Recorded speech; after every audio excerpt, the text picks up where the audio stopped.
전문적인 어떤 경험이나 전기 쪽에 관련된 지식이 없는 60이신 분이 1년 만에 전기기능사 자격에 취득을 하셨고 바로 또 이렇게 취업을 하셨나요? 이 전기 주임으로? 예, 바로 취직하셨습니다. 어떤가요? 이렇게 60대가 전기기능사 1년 공부해서 취업이 좀 잘 되는 케이스가 또 따로 있나요? 많이 있나요? 작은아버지가 60대에 재취업을 하셨다고 하셨는데 어떻게 이렇게 60대에 이렇게 재취업을 하셨을까요? 저희 이제 비밀이 뭡니까, 비밀? 저희 작은아버지가 이제 대전에서 사셨고 지금도 살고 계시는데 이제 오랫동안 이제 음료 유통업을 하셨습니다. 개인 사업자로 해서 유통을 계속 하셨는데 이제 그 업황이 좀 이제 안 좋아지면서 그걸 이제 접으시고 그 다음에 전기 쪽을 공부를 시작하셨어요. 이제 전기기능사를 학원을 등록해서 학원에서 전기기능사 공부를 1년 정도 하시면서 취득을 하게 되셨거든요. 그리고 나서 이제 아파트에 바로 취직을 하셨는데 아까 말씀드렸다시피 아파트에는 이제 그 전기안전관리자가 필요하다고 했잖아요. 근데 전기안전관리자도 아파트 규모에 따라서 큰 데는 뭐 한 3명 정도 있고, 뭐 작은 데는 1명 있고, 뭐 이런 식으로 돼 있거든요. 그래서 아파트에 뭐 전기과장, 전기주임, 뭐 큰 데는 뭐 기전부장이라고 해서 총괄하는 사람도 있고 한데, 거기에 이제 작은아버지가 전기주임으로 이제 취직을 하셨습니다. 이 전기주임은 전기기능사 자격증만 있어도 되나요? 전기주임은 기능사 정도가 이제 주임을 맡고 있고요. 전기과장은 전기산업기사나 전기기사가 이제 맡고 있습니다. 주로 그렇게 됐습니다. 그러니까 이 전기 쪽을 등급으로 제일 쉬운 게 기능사. 전기기능사고 그 위에가 뭔가요, 그러면? 전기산업기사. 전기산업기사. 그 위에가 전기기사. 전기기사. 그 위에도 또 있어요. 전기기술사 있는데 기술사는 이제 사실 이제 거의 뭐 대학원 수준이기 때문에 일반인들이 취직하기는 좀 힘듭니다. 그런데 작은아버지께서는 60대인데도 불구하고 이쪽 전기 쪽 일을 하셨나요? 어떻게 보면? 안 하셨죠. 음료 유통업을 제일 오래 하셨기 때문에 그전에는 이제 다른 이제 서울에서 직장 생활을 하셨지만 이제 제일 오래 하신 거는 이제 음료 유통업이셨기 때문에 이제 전기 쪽하고는 완전 무관하신 상태에서 이제 도전하신 거죠. 그러니까요. 이 전문적인 어떤 경험이나 전기 쪽에 관련된 지식이 없는 60이신 분이 1년 만에 전기기능사 자격에 취득을 하셨고 바로 또 이렇게 취업을 하셨나요? 이 전기 주임으로? 예, 바로 취직하셨습니다. 어떻게 보면 좀 뭐랄까 이 특이한 케이스도 있겠다. 왜냐면 인맥이 막 넓어서 소개를 했거나 아니면은 아는 분이 친척의 뭐 아파트 관리 전기과장이거나 이렇게 소개로 들어갈 수도 있고 특수한 어떤 경우가 있을 수 있겠다라는 생각이 드는데 어떤가요? 이렇게 60대가 전기기능사 1년 공부해서 취업이 좀 잘 되는 케이스가 또 따로 있나요? 많이 있나요? 일단 저희 작은아버지는 이제 제가 봤을 때 성격상 뭐 발이 넓거나 뭐 그러신 것 같진 않고 그냥 채용 공고 보고 이제 거기에 지원을 하신 것 같고요. 그래서 채용이 되신 것 같고요. 그다음에 제가 이제 예전에 이제 전기 자격증 공부할 때 다른 사람들 공부 노하우를 좀 참고하기 위해서 이제 인터넷 카페나 학원 홈페이지에 있는 합격 수기들을 쭉 읽어봤어요. 근데 이제 보다 보니까 거기에 의외로 40대, 뭐 이렇게 50대, 60대에 공부하시는 분들이 굉장히 많다는 걸 이제 알게 됐고요. 그 다음에 60대 분들이 이제 취득을 하시고 거기에 이제 합격 수기를 이제 쓰시는데 내가 뭐 이제 취득하고 나서 어디에 일자리가 생겼다. 어디에 금방 뭐 내가 만족할 만한 그런 일자리를 구했다. 이런 것들이 이제 많이 있었거든요. 그러다 보니까 이게 비단 저희 작은아버지만의 특수한 사례는 아니라고 생각합니다. 이 60대, 50대 분들이 도전한 이 카페 수기를 읽으셨다는데 혹시 그 카페 이름이 뭔가요? 뭐 궁금하신 분들은 좀 더 찾아볼 수도 있을 것 같은데. 이제 기술 관련 카페, 뭐 어느 분야나 그렇겠지만 그 분야에 관련된 카페들이 많이 있어요. 근데 그 중에서도 제가 제일 좀 신뢰를 가지고 있는 게 네이버에 전기박사라는 카페가 있습니다. 전기박사? 네, 전기박사에 그게 이제 네이버에서도 13년 연속으로 최상위 카페로 뽑혔다고 하더라고요. 굉장히 이제 사람들, 회원도 많고 글도 굉장히 활발하게 많이 올라오고 그리고 현직 기술자들이 이제 글을 올리다 보니까 현장감을 조금 이제 느낄 수 있는 그런 카페입니다. 작은아버지께서 그 자격증을 취득한 게 몇 년 전이신가요, 그러면? 제가 기억하기로는 한 10년 가까이 되신 것 같아요. 10년 정도? 예. 그러면 지금도 계속 일을 하고 계신가요? 예, 지금도 70대 이제 막 넘으셨는데, 네네. 70대 되셨는데, 이제 아직도 이제 일을 하고 계시고요. 이제 이제 아파트 전기 주임이다 보니까 명절 때도 근무를 하셔야 돼요. 예, 전기 쪽은 이제 굉장히 중요하잖아요. 그러니까 이제 명절 때도 못 오시고 이렇게 하고 계십니다. 그럼 열심히 이제 일을 하고 계시긴 한데, 네. 근데 이게 어떻게 보면 10년 전에 취업을 하신 거라서 현재도 60대가 이렇게 취업을 할 수 있을까가 좀 약간 궁금하긴 한데, 네. 이 카페에 가면 아직도 그렇게 최근에도 네. 많은 분들이 네. 도전을 하시고 네. 취업을 하시고 계신다. 후기를 읽어보면 예, 예. 그렇다는 말씀이신 거죠? 네.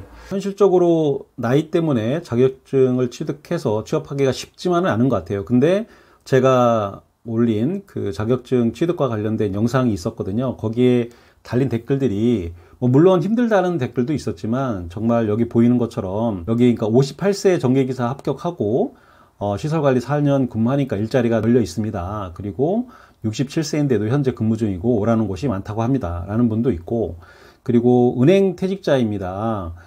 퇴직 후 전기기능사, 승강기 기능사 이렇게 소방 1, 2급, 2급 취득한 후에 지금은 회사 건물 관리소장을 4년차 근무 중입니다. 이렇게 이외에도 이제 여러 가지 여기 댓글들을 제가 올릴 텐데 여기 보시면 정말 불가능한 건 아니다. 나이 먹고 힘들지만 이렇게 또 합격해서 열심히 또 재취업에 성공해서 일하시는 분들이 있다라는 이런 긍정적인 이야기를 좀 꼭 전달해주고 싶었습니다. 근데 궁금한 게 전기 기능사로 아까 전기 주임이었나요? 네. 취업을 하시면 급여가 보통 어느 정도 되나요? 제가 자세히는 모르지만 네. 저도 이제 카페에서 다른 사람들이 이제 올린 이제 글들을 이제 참고를 해보면 기능사에서 그 정규주임이든 아니면 다른 전기공사 업체에 취직하든 기능사 정도 하면 한 200, 한 초중반에서 시작한다고 이제 많이 그렇게 하더라고요. 예. 작은아버지께서는 만족을 하고 계신 거죠? 그래서 네. 오래 다니고 계신 거죠? 예, 예. 그리고 이제 아파트 이제 전기주임이나 이제 그런 분들이 실제 전기공사 업체나 이런 거에 비해서 업무 강도가 높지가 않아요. 그러다 보니까 이제 연세가 있으셔서 체력적으로 부담도 이제 되실 수 있는데 상대적으로 그거에 대한 이제 부분은 이제 업무 강도 부분에 있어서는 좀 이렇게 낮으니까 더 이제 적응하시고 일하시기가 괜찮을 것 같습니다. 이 작은아버지처럼 네. 어떤 전기 쪽에 이렇게 경험이 없으심에도 불구하고 이제 자격증 취득을 하셨는데 네. 아무것도 난 뭘 해야 될지 모르겠다 막연하신 분들이 또 예. 많거든요. 나 예. 뭐에 적성이 맞는지도 모르겠고 예. 아까 말씀하신 대로 어떤 산업이 사양 산업이 아니고 네. 뭐 보편적인 거고 예. 희소성이 있고 이런 걸 검토해봐야 딱히 떠오르는 게 없는 분들 네. 이런 분들은 전기 기능사부터 해라라고 이렇게 말씀을 하셨는데 특별한 이유가 있을까요? 전기 기능사부터 해라. 괜찮게 본 분야가 전기 쪽인데 전기 쪽 분야 중에서 이제 등급을 따졌을 때 기능사가 이제 가장 이제 아래 등급에 있고 그러다 보니까 이제 아예 기초가 없으신 분들도 처음부터 이제 차근차근 공부하시면 충분히 취득 가능한 어느 정도 레벨에 있고 그러다 보니까 이게 도전할 만하다 이렇게 생각이 되고요.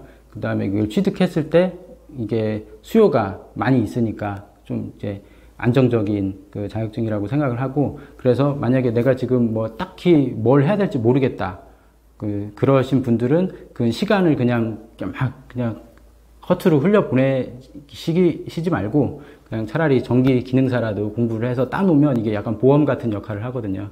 그러다 보니까 나중에 뭘 하게 될지 모르지만 정 할 거 없으면 이제 전기 쪽으로 이제 한번 가볼 수 있는 그런 게 징검다리가 전기기능사라고 생각합니다. 이 전기기능사 자격 시험에 어떤 자격 응시 제한 이런 게 좀 있나요? 기능사 전기뿐만 아니라 모든 기능사는 응시 자격 제한이 없습니다. 기능사는 제한이 없어요. 예. 나이, 성별, 전공, 학력, 학력, 전공 이런 거 무관하고요. 다 누구나 지원할 수 있습니다. 할 수 있습니다. 그러면 과목이 좀 많나요? 과목이 제가 정확하게 한 3-4과목 정도 됐던 것 같아요. 그러니까 필기와 필기, 예, 그렇죠. 필기가 한 3과목인가 4과목이었고 필기가 있고 필기 통과하면 이제 실기가 작업형이거든요. 작업은 이제 그 작업 보드가 있어요. 큰 보드에다가 실제로 이제 배선 작업하고 장비 설치하고 이런 건데 그런 것도 이제 하면 수월하게 하실 수 있습니다. 작가님은 그러면 이 공부를 할 때 좀 어떻게 하셨어요? 그러니까 이거 처음에 하시는 분들이 학원을 좀 등록을 해야 될까요? 전기기능사는 학원을 가서 배우는 게 좀 더 수월할까요? 이게 전기 기능사 같은 경우는 이제 독학으로도 필기는 독학으로 가능할 거라고 생각하고요. 왜냐면 이제 온라인 학원에서 수강하셔도 되고, 아니면 전기 기능사에 한해서 인터넷에 무료 강의도 굉장히 많아요. 잘 찾아보시면 유튜브에도 있고 해서 무료 강의를 해서 그 필기 공부를 하셔서 필기 먼저 이제 패스를 하시고, 작업형은 혼자 하기는 조금 힘드세요. 그러니까 그거는 이제 학원 등록하셔서 학원에서 실습을 해보셔야 되거든요. 그러다 보니까 이제 작업 공구나 이런 것들도 직접 만져봐야 되고, 전선도 직접 다 이제 까봐야 되고 하니까 그런 건 학원을 다니시는 게 좋을 것 같습니다. 작가님이 이제 대단하다고 개인적으로 느낀 게 그 직장 다니시면서 자격증을 이렇게 따신 거거든요. 혹시 이렇게 일과 가정과 이 공부 이 세 마리 토끼를 다 잡는 이 공부 비결, 공부 방법, 이게 좀 뭐가 있을까요? 제가 선택한 방법은 이제 하나의 팁인데, 스마트폰을 좀 활용하면 좋은데요. 스마트폰에 이제 녹음 기능이 있어요. 그래서 이제 내가 이제 공부했던 부분을 요약을 한 다음에 요약한 내용을 소리내서 읽습니다. 그래서 소리내서 읽은 거를 스마트폰으로 녹음을 한 다음에 뭐 수시로 뭐 운전할 때라든가 뭐 어떤 뭐 집에서 집안일 청소나 빨래나 뭐 설거지나 이런 거 할 때라든가, 그 다음에 뭐 어디 이동할 때, 그리고 회사에서도 누구를 이제 만나러 외근 나갈 때, 누구를 기다릴 때, 이럴 때 계속 이제 이어폰을 꽂고 듣는 겁니다. 그러다 보면은 내가 공부했던 내용들을 계속 이제 상기할 수 있으니까 기억하는 데 상당히 도움이 됐습니다. 그래도 뭔가 지칠 수 있잖아요. 네. 그렇게 하다 보면 예. 스스로 동기부여는 좀 어떻게 하셨어요? 지칠 때마다 뭐 누군가 멘토가 있거나 네. 뭐 아니면은 다른 사람들의 뭐 합격 수기를 예. 뭐 읽어서 스스로 이렇게 예. 동기부여를 하거나 뭐 이런 경우가 좀 있었나요? 개인적으로 이제 저희 팀장님도 공부를 하셨거든요. 팀장님도 전기 쪽 공부를 하셔가지고 저희 팀장님하고 약간 이게 동지 같은 느낌으로 이렇게 했고, 팀장님도 이제 다 전기 자격증 다 취득하셨어요. 전기 기사, 전기 공사 기사 다 취득하셨는데, 그래서 이제 같은 시기에 이제 가까이에 같은 걸 공부하는 사람이 있으니까 상당히 의지가 많이 됐고, 그 다음에 팀장님도 어떤 그 인터넷 온라인 커뮤니티에 가입하셔가지고 거기서 이제 정보를 많이 얻었고, 저도 제가 아까 전기박사라든가 이제 학원 홈페이지라든가 이런 거 통해서 사람들이 이제 올린 글들을 보면서 많이 이렇게 동기부여도 되고 이제 위안도 되고 했었죠. 그러면서 그 내용들을 또 팀장님하고도 같이 이제 내용을 이제 소통하고 이렇게 하다 보니까 좀 의지가 됐던 것 같습니다. 근데 주변에 그런 이제 사람이 없어도 커뮤니티를 좀 많이 활용하면 괜찮을 것 같습니다. 작가님 혹시 앞으로의 계획이나 목표 같은 게 좀 있을까요? 일단 제가 직장인이다 보니까 이제 저희 회사에서 이제 제 위치를 좀 이제 공고히 하고 이제 직장인으로서 제 맡은 바 업무를 좀 이제 충실히 해나가는 거, 그게 이제 단기적인 제 단기적인 첫 번째 목표고요. 두 번째는 이제 우리 사회가 계속 발전하고 이제 변화해 나가고 있는데, 이런 그 변화에 맞춰서 저도 이제 그 흐름을, 변화되는 흐름을 잘 따라가고, 어느 뭐 상황이 됐든지 간에 이제 도태되지 않고 제 몫을 잘 해나가는 게 저희 약간 장기적인 목표입니다. 네, 오늘 긴 시간 동안 시간 내주셔서 감사드리고요. 네, 오늘 영상이 도움이 되었다면 구독, 좋아요, 알람 설정 부탁드리고, 저는 더 좋은 영상으로 찾아뵙도록 하겠습니다. 네, 작가님 원하는 목표 다 이루시길 바라겠고요. 네, 시간 내주셔서 고맙습니다. 고맙습니다.